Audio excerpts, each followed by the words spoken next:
बच्चों, आज जो है सोशल साइंस के जो फर्स्ट सिटिंग में आपका प्रश्न पत्र हुआ था उसी को हम डिस्कस करने जा रहे हैं। और मेरे पास जो टेस्ट मतलब जो बुक सीरीज़ जो है वो आपका कोड जो है वो ऐप है, ठीक है। तो आप अपने प्रश्न पत्र के अनुसार यानी आप अपने सीरीज़ के अनुसार इसको आप सेटअप कर सकते हैं और इसको अच्छी तरह से आप अपना आंसर को क्या कर सकते हैं, मिला सकते हैं, ठीक है। तो हम आपको बताने जा रहे हैं इसमें से जो है कि आज सोशल साइंस के किस तरह का पेपर आया था। पहले मैं ऑब्जेक्टिव करवाऊंगा और ऑब्जेक्टिव जो है वो जो है 40 मार्क्स का रहता है, लेकिन हम टोटल करवाएंगे। आप लोग खुद से अपने आप को चेक करेंगे कि कौन सा आंसर आपका सही था और कौन सा आपका आंसर गलत था, ठीक है। तो इसको हम बताने की कोशिश करें और हमारे जो है चैनल को अगर यदि आपको अच्छा लगे तो सब्सक्राइब ज़रूर करें एंड लाइक अभी तुरंत कर दें, क्योंकि आप लोग को मैं एक बहुत बड़ी ही अच्छी चीज़ बताने जा रहा हूं और इसे आपको ये पता चलेगा आपने एग्ज़ाम में कितना मतलब ऑब्जेक्टिव सही कर पाया है, ठीक है। तो स्टार्ट करते हैं दोस्तों। जो है सबसे पहला प्रश्न की ओर जब हम चलते हैं तो देखते हैं सबसे पहला प्रश्न मेरा क्या आता है। देखिए, सबसे पहले मैं यहाँ पर आपको दिखाना चाह रहा हूँ सोशल साइंस आपका यहाँ पर है। तो सोशल साइंस आप ये वाला देख पा रहे हैं। सोशल साइंस जो है ये सबसे पहले ये फर्स्ट सीटिंग का है। किसका है? फर्स्ट सीटिंग का, ठीक है। तो इसको आप ध्यान में रखेंगे और ये सीरीज जो है आपका एफ है, ठीक है।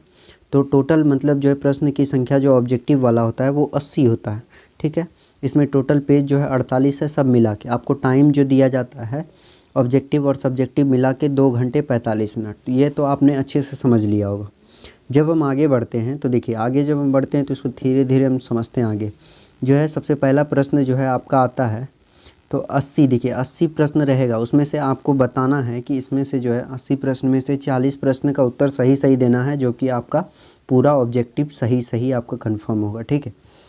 सबसे पहले प्रश्न पे जब हम चलते हैं, सबसे पहला प्रश्न हमारा कहता है, क्या कहता है कि समाजवादी अर्थव्यवस्था का गुण है। इसमें क्या है? निजी लाभ है, और देखिए निजी लाभ है, मूल मंत्र है, सामाजिक कल्याण है और संसाधनों का निजी स्वामित्व है। यानी इसके कहने का मतलब है सोशल इकोनॉमी क्या कहलाता है। तो आप देखिए इसमें जो है निजी लाभ, कहने का मतलब सोशल, कोई भी चीज़ सोशलिस्ट है मतलब जो सामाजिक है तो वो निजी लाभ तो उसमें होगा नहीं, उसमें मूल्य तंत्र भी नहीं होगा, उसमें जो है कहने का समाज कल्याण और चौथा जो आपका साधनों का निजी स्वामित्व। तो आपका आंसर जो हो जाएगा वो आपका सामाजिक कल्याण। देखिए सामाजिक जो चीज़ें हैं वो सामाजिक कल्याण में लगेंगी, इसलिए याद रखिए the characteristic of the socialist economy is the social welfare. तो आपका आंसर कौन सा हो जाएगा? C number. चलिए ठीक है, अगला प्रश्न की जब हम चलते हैं तो अगला प्रश्न हमारा क्या कहता है 2 नंबर कि विकसित देशों की आय के लिए, विकसित देशों की आय में वृद्धि के लिए किस पद का प्रयोग किया जाता है। तो आपका जो पद किया जाता है वो किस लिए किया जाता है? आर्थिक विकास। ऑप्शन नंबर आपका ए नंबर आंसर सही होगा, ठीक है। अगले प्रश्न की ओर जब हम चलते हैं तो आपका आंसर इसमें जो देखिए which term is used for rise in income of developed country. तो आपका आंसर जो है वो कौन सा हो जाएगा? देखते हैं मतलब जो आर्थिक विकास, इकोनॉमिक डेवलपमेंट, क्या हो जाएगा? इकोनॉमिक डेवलपमेंट, ठीक है। अगला प्रश्न है आपका कि निम्नलिखित में से कौन प्लास्टिक मुद्रा। अब देखते हैं प्लास्टिक मुद्रा कहने का मतलब क्या। जैसे देखिए अब चेक क्या है? एक कागज़ की तरह होता है। बैंक ड्राफ्ट क्या है? बैंक ड्राफ्ट मतलब जो एक ड्राफ्ट तैयार किया जाता है वो भी एक कागज़ का है। अब करेंसी नोट क्या? जैसे कि करेंसी नोट की बात करते हैं, नोट समझते हैं, नोट जो 10 रुपये का, 20 रुपये का, जो भी आप नोट देखते हैं, 500 रुपया, 2000 का, ये सब नोट। लेकिन यहाँ बोला गया किसका? प्लास्टिक का। तो प्लास्टिक चीज़ मतलब जो है जो आपका कार्ड बना हुआ था वो किसकी चीज़ का बना था? प्लास्टिक। तो आपका आंसर हो जाएगा वो डेबिट कार्ड हो जाएगा। कितना नंबर हो जाएगा? C number. तो which of the following is a plastic money. तो आपको याद रखना है डेबिट कार्ड इसका आंसर होगा, ठीक है। अगला प्रश्न की जब हम चलते हैं तो भारत के सकल घरेलू उत्पाद में किस क्षेत्र का योगदान सर्वाधिक। तो सकल घरेलू जीडीपी सबसे ज़्यादा, देखिए आपको पता है भारत का सबसे जीडीपी का जो है मतलब जो है अधिक भागीदारी जो है वो कृषि क्षेत्र का है। भारत में जो है आप जानते हैं भारत को जो है कृषि प्रधान देश कहा गया। क्यों? क्योंकि यहाँ जो जीडीपी में सबसे ज़्यादा जगह कौन लिया गया है? किसके द्वारा? तो कृषि क्षेत्र के द्वारा, ठीक है। अगला प्रश्न की जब हम चलते हैं, अगला प्रश्न हमारा वही है which sector contribute the highest to India GDP. तो आपको याद रखना है कौन सा? एग्रीकल्चर सेक्टर, ठीक है। अगला प्रश्न चलते हैं कि यहाँ क्या है? छिपी बेरोजगारी पाई जाती है। छिपी बेरोजगारी मतलब कहने का मतलब इसमें दिखता नहीं है कि वो मतलब बेरोजगार है, ये है वो। तो आपको पता चलना चाहिए किस में छिपी बेरोजगारी किस में है आपका, कृषि क्षेत्र में यानी एग्रीकल्चर सेक्टर में, ठीक है। अगला प्रश्न की ओर 6 नंबर चलते हैं। रूस की मुद्रा, आप जानते हैं रूस की मुद्रा क्या है, आप अच्छी तरह से जानते हैं। आपका रूस का मुद्रा जो है वो क्या है, रूबल है। रूस का मुद्रा क्या है, रूबल है। रूस का मुद्रा क्या है, रूबल है, यानी RUBLE, करेंसी ऑफ रूस, ठीक है। अगला प्रश्न की ओर जब हम चलते हैं इसको देखते हैं। 7वां नंबर क्या कहता है, साख का आधार। देखिए साख क्या होता है, साख कहने का मतलब आप कोई भी चीज़ दुकान लेते हैं, दुकान में कोई सामान लेते हैं तो आपका देखिए वहाँ एक क्रेडिट बनता है। अगर यदि आप उधार भी लेते हैं ना तो वहाँ आपका, अगर यदि आप ठीक ठाक से अगर जो पैसे को चुकता कर देते हैं तो वहाँ आपका एक क्रेडिट बन जाता है। तो याद रखिएगा क्रेडिट कब बनता है, जब आप किसी भी चीज़ पर अच्छे से ट्रस्ट, मतलब जो कहने का मतलब अच्छे से जो है इन्वेस्ट करेंगे, ठीक है। तो आपको पता रहना चाहिए इसका जो ऑप्शन हो जाएगा वो निवेश हो जाएगा, यानी इन्वेस्टमेंट हो जाएगा, ठीक है। अगला प्रश्न है हमारा कि वस्तुओं और सेवाओं को अपने अपने उपयोग के लिए कौन खरीदता है। तो आपका आंसर जो है इसमें हो जाएगा आपका कौन, कंज्यूमर, यानी उपभोक्ता।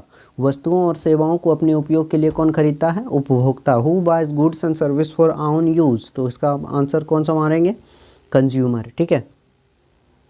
अगला प्रश्न की जब हम चलते हैं 9 नंबर। 9 नंबर क्या है, सुखाड़ का कारण है। सुखाड़ का क्या कारण हो सकता है, सिंपल सा बात है, सुखाड़ जब उसमें पानी का कम हो जाए, या देखिए पानी का क्या हो जाना, कमी, मतलब जो सुखाड़ होने का मतलब उसमें पानी तो कम होगा ही होगी, लेकिन वो नमी भी खत्म हो जाना। जब नमी तक खत्म हो जाएगा तो आपको पता है वो क्या हो जाएगा, पूरा जो है ज़मीन वो कैसा हो जाएगा, सुखाड़ हो जाएगा, ठीक है। तो इसलिए याद रखिएगा नमी का कमी होना, क्या होना, नमी का जो है मिट्टी में नमी का अभाव हो जाना, ठीक है। अगला प्रश्न है आपका कि संचार का सबसे लोकप्रिय साधन। आप जानते हैं संचार अभी भी है, जो कि संचार का लोकप्रिय साधन क्या है। एक पहले जो है थोड़ा दिन पहले ज़्यादातर लोग क्या चलाता था, रेडियो ही चलाता था, समाचार सुनते थे, बहुत सारे सॉन्ग सुनते थे, लेकिन जो ज़्यादातर अभी जो मान लिया जाए तो वो रेडियो ही जो है संचार का सबसे लोकप्रिय साधन बना हुआ है, ठीक है। अगला प्रश्न की ओर चलते हैं। The most popular means of the communication is, जो है वो आपका आंसर हो जाएगा कौन सा, वो जो है आपका कौन सा, अभी रेडियो बताएं, ठीक है। 11वां नंबर प्रश्न पर जब हम चलते हैं, 11वां नंबर प्रश्न क्या कहता है, बाढ़ का प्रमुख कारण क्या है। तो बाढ़ का प्रमुख कारण क्या है, बाढ़, देखिए बाढ़ कब आता है, जब पानी की अधिकता हो जाती है, यानी जो है जल की अधिकता तो होगा ही, नदी तल पर मलबों का निक्षेपण, मतलब जो पानी ज़्यादातर जो है जमा हो जाना, या वर्षा की अधिकता, वर्षा भी अधिक होना। तो इसमें जो है इनमें से सभी हो जाएगा आपका आंसर। तो याद रखना है बाढ़ का प्रमुख कारण क्या है, बाढ़ का प्रमुख कारण है ये तीनों, ठीक है। अगला प्रश्न की जब हम चलते हैं, the main cause of flood. Flood मतलब बताएं हम आपको क्या क्या, एक्सेस ऑफ वाटर यानी ज़्यादा हो जाना, deposition of sediment on the river bed, या तीसरा नंबर एक्सेस ऑफ रेन, ज़्यादा वर्षा हो जाना, ठीक है। अगला प्रश्न की ओर चलते हैं, भूकंप संभावित क्षेत्रों में भवनों की आकृति कैसी होनी चाहिए। तो भूकंप पर संभावित क्षेत्रों में भवनों की आकृति कैसी होनी चाहिए, वो जो है आयताकार होना चाहिए। अंडाकार रहेगा तो जिधर मन तिधर उलट जाएगा, त्रिभुजाकार रहेगा तो इसमें भी दिक्कत, चौकोर रहेगा तो इसमें भी थोड़ा सा इधर उधर हो। तो आपका आंसर जो कंफर्म होगा वो कौन सा होगा, आयताकार होगा, ठीक है। अगला प्रश्न की ओर जब हम चलते हैं कि भारत में सबसे बड़ा लो अयस्क उत्पादक राज्य है, वो जो है आपका आंसर कौन सा हो जाएगा, वो आंसर हो जाएगा आपका झारखंड। झारखंड में ज़्यादातर जो है मतलब जो अयस्क का उत्पादन किया जाता है। तो याद रखिएगा द लार्जेस्ट आयरन और प्रोड्यूसिंग स्टेट इन इंडिया, तो आपको याद रखना है कौन सा, झारखंड। कौन सा याद रखना है, झारखंड, ठीक है। अगला प्रश्न है हमारा, सीमेंट उद्योग का कच्चा माल क्या है। सीमेंट उद्योग का कच्चा माल क्या है, तो आपको याद रखना है वो कौन सा है, चूना पत्थर। कौन सा है, चूना पत्थर, ठीक है। अगला प्रश्न की ओर जब हम चलते हैं, what is the raw material of cement industry, तो आपको याद रखना है कौन सा, चूना पत्थर। तो चूना पत्थर मतलब लाइम स्टोन, ठीक है। अगला प्रश्न की ओर जब हम चलते हैं 15 नंबर, भारत में कितने सार्वजनिक क्षेत्र के तेल परिष्करण केंद्र कार्य कर रहे हैं।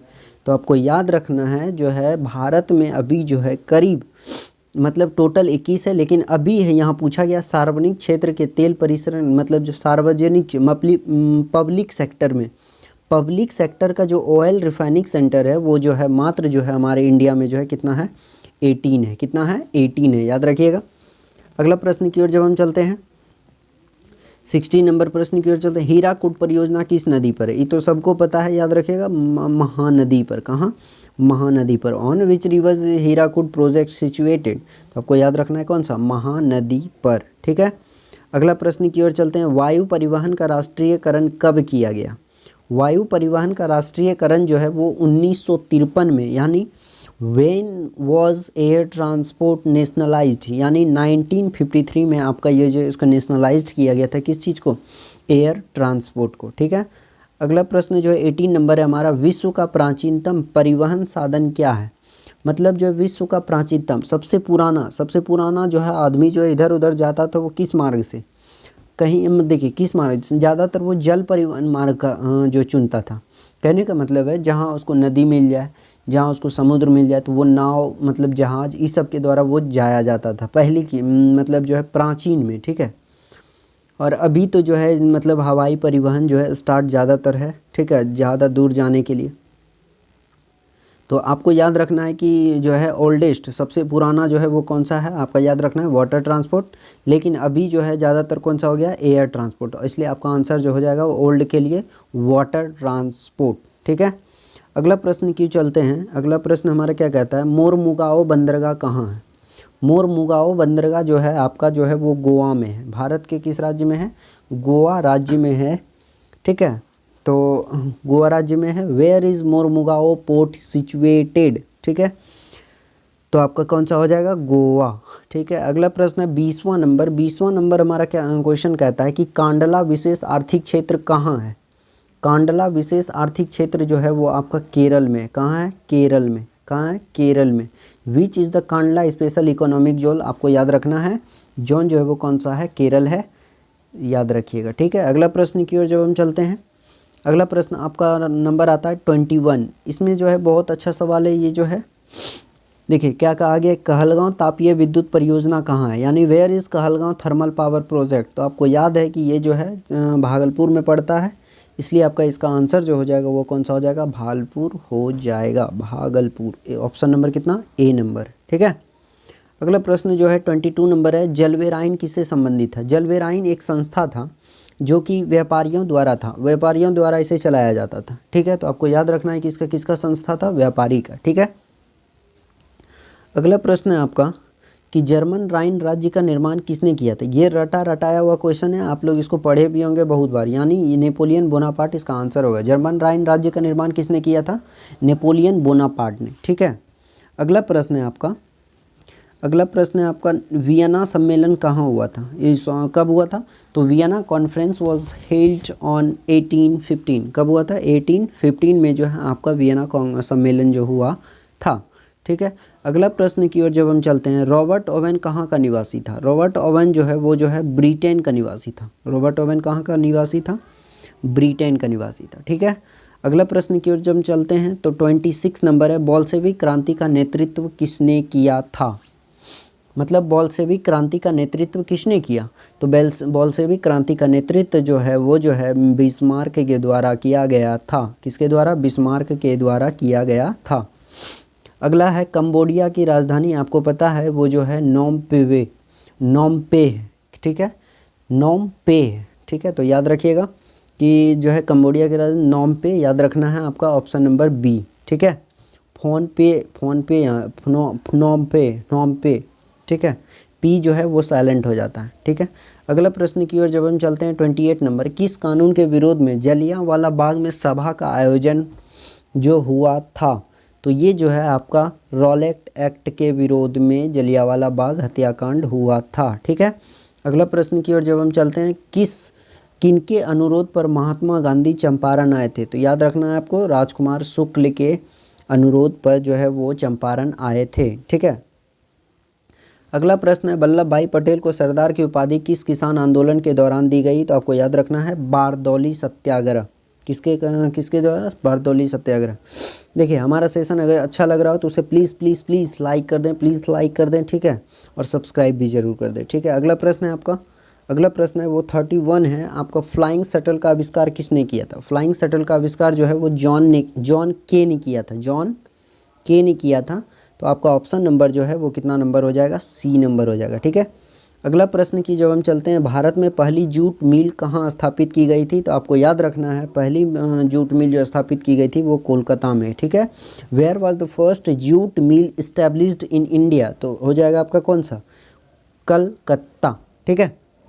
अगला प्रश्न की ओर जब हम चलते हैं 33 नंबर, ये भी बहुत अच्छा क्वेश्चन है। निम्न में से कौन जीवाश्म ईंधन है?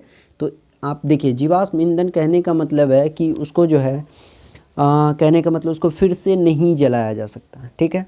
तो याद रखिएगा, जैसे कि सबसे पहले देखिए कोयला है, कोयला को तो फिर से आप जला नहीं सकते, एक बार जला, पेट्रोल को भी नहीं, प्राकृतिक गैस को भी, तो इसमें से सभी जो है वो आपका जीवाश्म ईंधन होगा, ठीक है। अगला प्रश्न की ओर जब हम चलते हैं, अगला प्रश्न है, भारत का प्रथम परमाणु विद्युत गृह कहाँ है? तो आपको याद रखना है तारापुर विद्युत स्टेशन।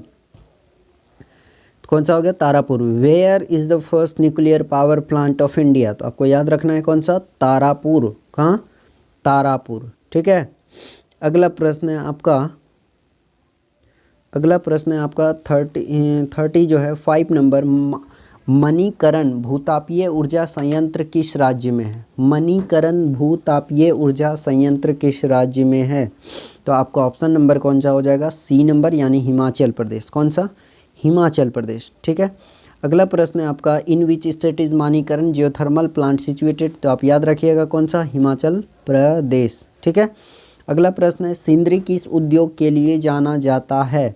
तो आपको याद रखना है सूती वस्त्र उद्योग के लिए। किस वस्त्र के उद्योग के लिए? सूती वस्त्र उद्योग के लिए। Sindri is known as the industry, तो कौन सा था? सूती वस्त्र उद्योग के लिए, यानी जो है कॉटन टेक्सटाइल इंडस्ट्री, ठीक है। अगला प्रश्न की ओर जब हम चलते हैं, अगला प्रश्न आपका नंबर आता है 37, एशिया में सबसे पुराना रेलवे वर्कशॉप कौन सा है?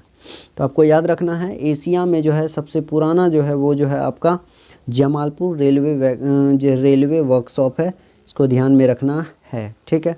अगला प्रश्न की ओर जब हम चलते हैं 38 नंबर है, सिलिकॉन शहर के नाम से कौन प्रसिद्ध है? तो आपको याद रखना है सिलिकॉन शहर जो बेंगलुरु है। कौन सा है? बेंगलुरु, ठीक है। विच इज़ फेमस है सिलिकॉन सिटी? तो आपको याद रखना है कौन सा? बेंगलुरु, ठीक है।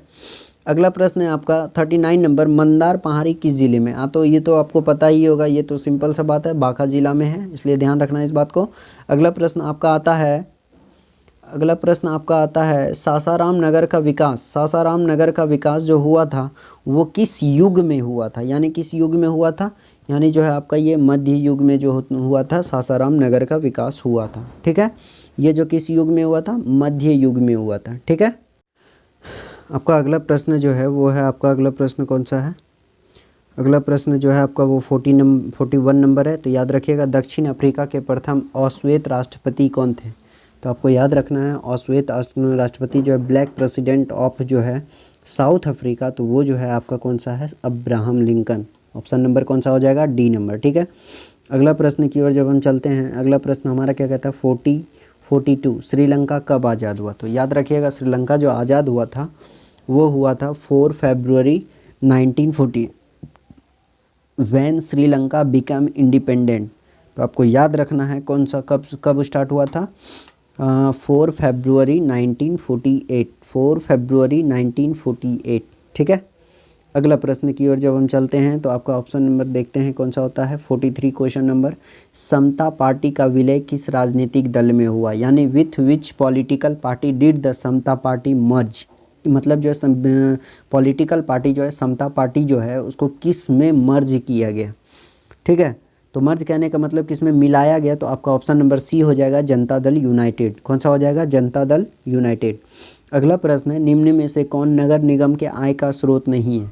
तो देखिए नगर निगम जो है जनरली आप लोग जानते हैं इस बात को कि नगर निगम किस पे कर लगाता है? मकान कर लेता है, आपका जो मतलब जो है कि मकान कर लेता है, जल कर लेता है, शौचालय कर। लेकिन इनकम टैक्स कौन ले? इनकम टैक्स डिपार्टमेंट लेता है, ना कि जो है आपका जो है नगर निगम लेता है। तो नगर निगम क्या लेता है? आपका मकान कर ले, जल कर ले, शौचालय कर, लेकिन वो इनकम टैक्स नहीं ले सकता है, ठीक है। तो अगला प्रश्न की ओर जब हम चलते हैं, निम्न में से कौन पंचायत की व्यवस्थापिका सभा है? तो आपको याद रखना है इसका जो आंसर हो जाएगा वो ग्राम सभा होगा, ठीक है। अगला प्रश्न 45, विच of the following is a legislative assembly of the panchayat? वही जो हो जाएगा आपका कौन सा आंसर हो जाएगा? ग्राम सभा, ठीक है। अगला प्रश्न है राज्यपाल की नियुक्ति कौन करता है। राज्यपाल की नियुक्ति आप जानते हैं अच्छी तरह से, राज्यपाल की नियुक्ति जो वह करता है, कौन करता है, राष्ट्रपति करता है, ठीक है। कौन करता है, राष्ट्रपति करता है, ठीक है। अगला प्रश्न जो है 47 नंबर जो है आपका कौन सा है, स्वशासन, स्थानीय स्वशासन राज्य के नीति निर्देशक सिद्धांतों के किस अनुच्छेद में है। तो आपका ऑप्शन नंबर जो हो जाएगा वो आपका ऑप्शन नंबर कौन सा हो जाएगा, 4, मतलब जो आर्टिकल बी हो जाएगा, लेकिन आर्टिकल नंबर कौन सा हो जाएगा, 40। आर्टिकल कितना हो जाएगा, 40, ठीक है। तो याद रखिएगा the local self government in which article of the directive principle of the state policy, article number 40, article number 40। अगला प्रश्न जो है 48 है, ग्राम कचहरी के मुकदमे सुलझाए जाते हैं कहाँ कहाँ। तो ग्राम कचहरी का सिंपल सा बात है, ग्राम कचहरी में कौन कौन सा, देखिए केसेस सेटल्ड इन ग्राम कचहरी, एक सिविल केस भी होता है, एक क्रिमिनल केस भी होता है। तो दोनों तरह के केसेस जो है वहाँ सुलझाए जाते हैं कहाँ, केसेस सेटल्ड ग्राम कचहरी में जो है दोनों तरह के केस को सुलझाया जा सकता है, जो कि ऑप्शन नंबर जो हो जाएगा ए बी जो है वो दोनों हो जाएगा, ठीक है। तो याद रखिएगा ए और बी दोनों हो जाएगा, ठीक है। अगला प्रश्न की ओर जब हम चलते हैं, अगला प्रश्न हमारा क्या है, राष्ट्रीय जलमार्ग यानी नेशनल वाटरवे जो है वो जो है इलाहाबाद से हल्दिया तक, इलाहाबाद से कहाँ तक है, हल्दिया तक है, यानी इसको इलाहाबाद को प्रयागराज के नाम से जानते थे, तो मतलब जो है प्रयागराज के नाम से जानते, तो याद रखिएगा इलाहाबाद से क्या हो जाएगा, हल्दिया, ठीक है। अगला प्रश्न की ओर जब हम चलते हैं, वही हो गया नेशनल वाटरवेज जो है वो कहाँ से, इलाहाबाद टू हल्दिया, ठीक है। अगला प्रश्न की ओर जब हम चलते हैं 50 नंबर, निम्न में से कौन उपभोक्ता उद्योग है। उपभोक्ता उद्योग यानी कंज्यूमर उद्योग, यानी कहने का मतलब, तो याद रखिएगा उपभोक्ता उद्योग जो है वो आपका कौन सा है, चीनी उद्योग है। कौन सा उद्योग है, चीनी उद्योग, ठीक है। तो जो है कंज्यूमर इंडस्ट्री जो है वो कौन सा है, शुगर इंडस्ट्री, ठीक है। अगला प्रश्न 51 नंबर है, गिर राष्ट्रीय उद्यान कहाँ है। तो आपको याद रखना है गिर राष्ट्रीय उद्यान जो है आपका कहाँ है, असम में है। गिर राष्ट्रीय उद्यान कहाँ है, असम में है। तो विच इज़ वेयर इज़ गिर नेशनल पार्क सिचुएटेड। तो आपका ऑप्शन नंबर जो हो जाएगा वो सी नंबर हो जाएगा, यानी असम हो जाएगा, ठीक है। अगला प्रश्न की ओर जब हम चलते हैं, प्रथम पृथ्वी सम्मेलन कहाँ आयोजित हुआ था। तो आपको याद रखना है वो न्यूयॉर्क में आयोजित हुआ था। Where was the first earth summit held. तो आपको याद रखना है कौन सा, न्यूयॉर्क, न्यूयॉर्क, ठीक है। अगला प्रश्न की ओर जब हम चलते हैं कि 53 जो नंबर है, निम्न में से कौन खरीफ फसल है। ये तो आप सिंपल सा बात जानते हैं, खरीफ फसल किसको बोला जाता है। तो खरीफ फसल जो है वो गेहूं आता है, आप अच्छी तरह से जानते हैं। खरीफ फसल गेहूं आता है, रबी फसल गेहूं, अरे यहाँ गलती मारा है क्या, खरीफ फसल जो है आपका गेहूं होगा, गेहूं होगा क्या, मटर होगा, चना होगा, मटर होगा, कपास होगा। तो यहाँ खरीफ पूछा गया है, खरीफ फसल, हाँ जो आप गेहूं लगा सकते हैं, ठीक है, या मटर हो सकता है, कपास नहीं, ठीक है गेहूं ही होगा, ठीक है। अगला प्रश्न जो है आपका, विच of the following is a kharif fruit. तो आपका हो जाएगा कौन सा, वेट, ठीक है।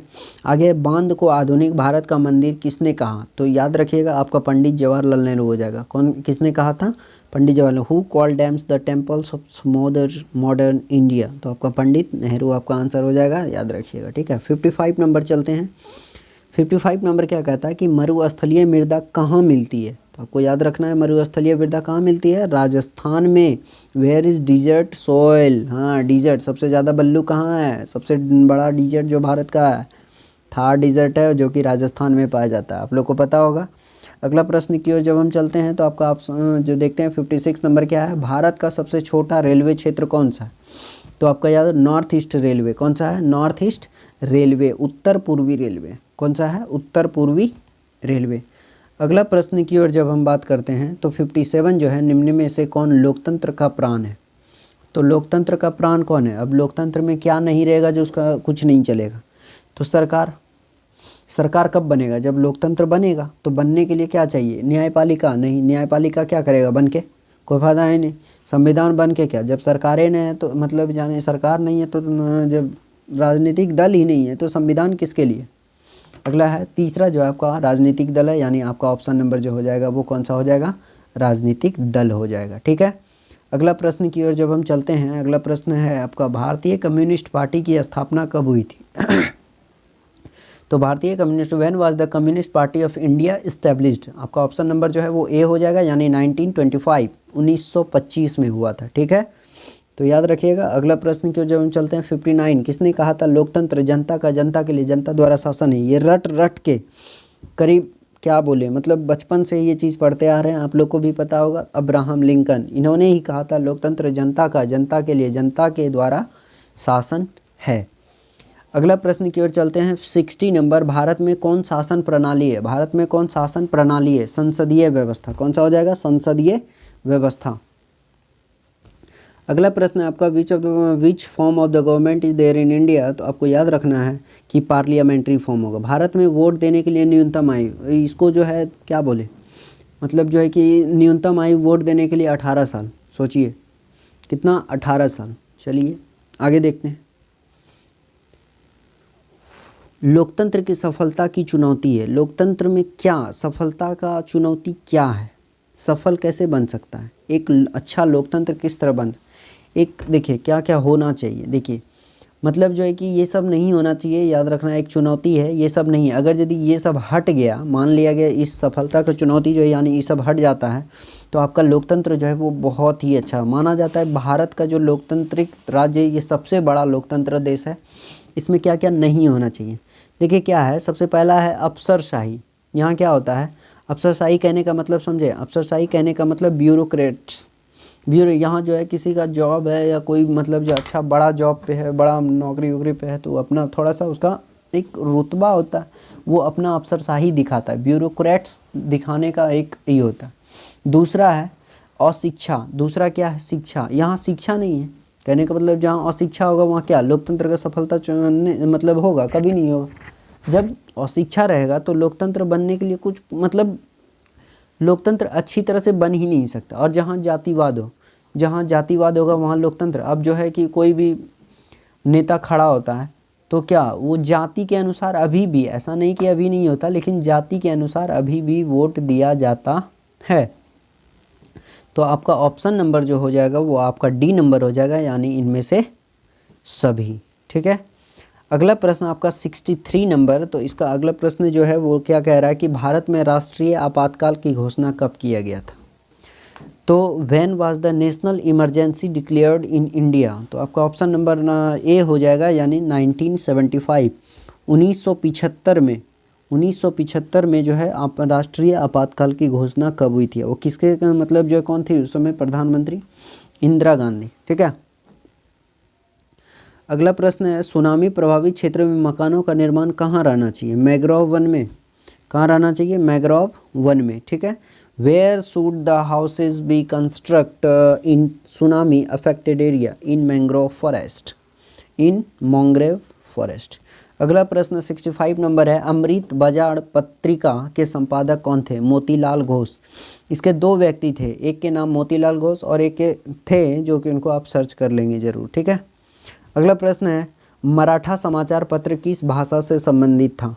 तो सिंपल सा बात है, ये जो है अंग्रेजी भाषा से संबंधित था। मराठा जो समाचार पत्र था वो किस भाषा से संबंधित था, अंग्रेजी, यानी इंग्लिश से। The newspaper Maratha was related to which language, तो वो कौन सा है, इंग्लिश है। ठीक है, अगला प्रश्न की ओर जब हम चलते हैं, निम्न में से किस गुरु, सिख गुरु का जन्म पटना में हुआ था, 10वें गुरु का, किसमें, 10वें गुरु का। ठीक है, किसमें हुआ था, 10वें गुरु का जो है जन्म हुआ था। अगला प्रश्न है कि बंगाल से जो बिहार पृथक हुआ था, यानी बिहार बंगाल से जब पृथक हुआ था वो कब हुआ था। तो याद रखना है आपको 1912 में जो है पृथक हुआ था, 1912 में। हाँ, अगला प्रश्न जो है भारत आने वाले प्रथम व्यापारी कौन थे। तो याद रखना है आपको पुर्तगाली, भारत सबसे पहले कौन व्यापारी था, पुर्तगाली था। ठीक है, उसके बाद जो है वास्को डिगामा, ये वो मतलब जो है लूटने टूटने चले आया, क्या कीजिएगा। चलिए आगे देखते हैं। अगला प्रश्न है आपका जो है वही है, who were the first trader to come in India. तो आपको याद रखना है पोर्टुगीज, कौन सा था, पोर्टुगीज था। अगला प्रश्न है आपका उत्तरी एवं दक्षिणी वियतनाम का एकीकरण कब हुआ। तो उत्तरी एवं दक्षिणी वियतनाम का एकीकरण कब हुआ, 1975 में, 1975। When were the north and south Vietnam united, 1975। ठीक है, अगला प्रश्न जो है वो 70 है, जो कि दिसंबर 1929 में किस नदी के तट पर नेहरू जी द्वारा तिरंगा फहराया गया? On the bank of the which river was the tricolour hosted by Nehru ji in December 1929?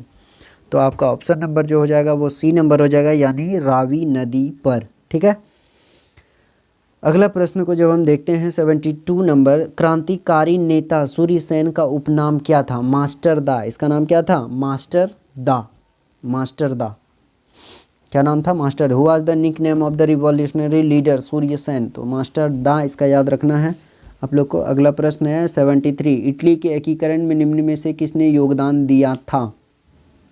तो देखिए, इटली के एकीकरण में किन्होंने किन्होंने योगदान थे? एक मैजनी थे, एक गैरीवाल्डी थे और एक काउंट काबूर थे। ये तीनों मिलकर जो है इटली के एकीकरण में, यानी ऑप्शन नंबर जो हो जाएगा वो डी नंबर हो जाएगा, यानी इनमें से सभी। ठीक है, अगला प्रश्न जो है आपके लिए जो है वो है आपका 74 नंबर, भारत में 1 रुपया का नोट कौन जारी करता है? तो आपको याद रखना है, भारत में 1 रुपया का नोट कौन जारी करता है?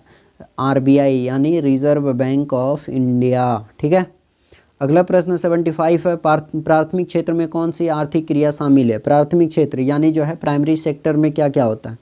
तो आप जानते हैं प्राइमरी सेक्टर अच्छे से पढ़े होंगे, कृषि, खनन और पशुपालन, ये सब जितने भी सारी चीज़ें आता है वो जो है प्राथमिक क्षेत्र यानी जो है प्राइमरी सेक्टर के रूप में आता है। सेक्टर कितने प्रकार का? 3 प्रकार का हम आप लोग को बताए हैं, प्राथमिक, द्वितीयक और तृतीयक। आप लोग अच्छे से देख लेंगे और इस पर हम अलग से वीडियो बना देंगे, जो कि प्राथमिक, द्वितीयक और तृतीयक क्षेत्र समझने में परेशानी न हो। ठीक है, अगला प्रश्न की ओर जब हम चलते हैं 76 नंबर, तो इनमें से कहा गया है कि निम्न में से कौन शाख मुद्रा का उदाहरण है? यानी हम आपको अभी तुरंत बताए थे शाख यानी क्या, जो देखिए शाख जो है आपका क्या हो जाएगा? शाख जो आएगा वो क्रेडिट हो जाएगा। अभी हम आपको बताए थे क्रेडिट कब बनाया जाता है, क्रेडिट कब बनता है, कौन शाख मुद्रा का उदाहरण? इनमें से कहने देखिए, करेंसी नोट ये नहीं बनाएगा, बैंक ड्राफ्ट ये भी नहीं बनाएगा, सिक्के ये भी नहीं बनाएगा। तो आपको याद रखना इनमें से जो आपका ऑप्शन हो जाएगा वो कौन सा हो जाएगा? इनमें से कोई नहीं। ठीक है, अगला प्रश्न है आपका, विश्व व्यापार संगठन की स्थापना कब हुई थी? विश्व व्यापार संगठन, तो आपको विश्व व्यापार संगठन जो वो 1995 में स्टार्ट हुआ था। ठीक है, when was the world trade organisation form? तो याद रखिएगा 1995। अगला प्रश्न है 2011 के जनगणना के अनुसार भारत की आबादी कितनी है? आप जानते हैं हमारे भारत की आबादी कितनी है? एकदम जोरों शोरों से बढ़ रही है, यानी as per 2011 census India population was जो है 121 करोड़, यानी 121 करोड़ 2021, अभी जो है 138 करोड़ हो चुका है, 140 करोड़ के लगभग आ चुका है। अगली बार सेंसस होगा तो पता नहीं कितना पहुंच जाएगा। ठीक है, अगला प्रश्न की ओर जब हम चलते हैं 79 नंबर, कृषि उत्पादों की गुणवत्ता सुनिश्चित करने का मान्यता प्राप्त चिन्ह है? तो आपको याद रखना है इनमें से जो है कृषि जो है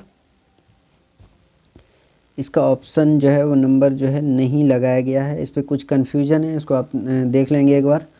क्या है? कृषि उत्पादों की गुणवत्ता सुनिश्चित करने वाला प्रश्न चिन्ह है, हॉलमार्क, एगमार्क। एक बार इसको देख लेंगे आप लोग। ठीक है, अगला प्रश्न है आपका, केंद्रीय सांख्यिकी संगठन की स्थापना कब हुई थी?